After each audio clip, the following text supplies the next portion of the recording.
จ็บสำใดบ่ฮู้ที่เป็นอยู่อายก็เกือบตาย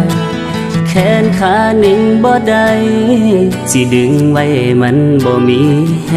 งตาก็ได้แต่เบิ่ง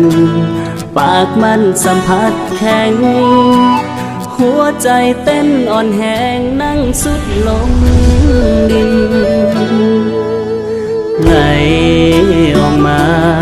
เห็นอย่างโน้น้ำตาให้เขาสมน้ำหน้าเจ้าของคักหลายห้า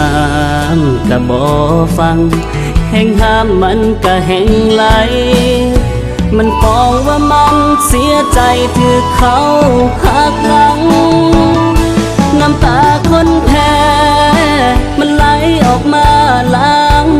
ใจเจ้าเหตุคักหลายเหยียบหัวใจของอายเจ็บซ้ำเพราะเศษหักมันบังตาเห็นแค่เจ้าดีเกินไปอยากขอหัวใจของอายนั้นกลับคืนมา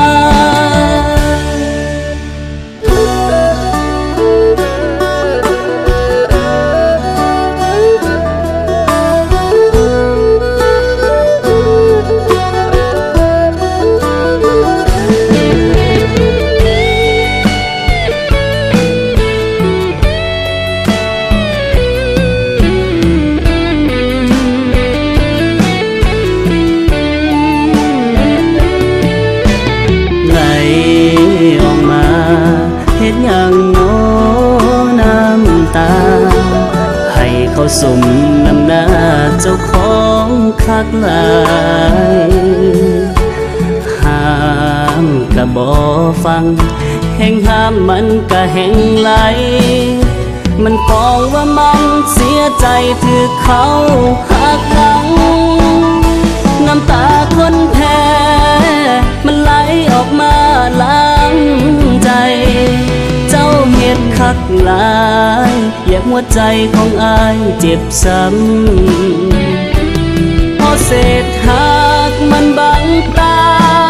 เห็นแค่เจ้าดีเกินไปอยากขอหัวใจของอายนั้นกลับคืนมาเพราะเศษหักมันบังตาเห็นแค่เจ้าดีเกินไปอยากขอหัวใจ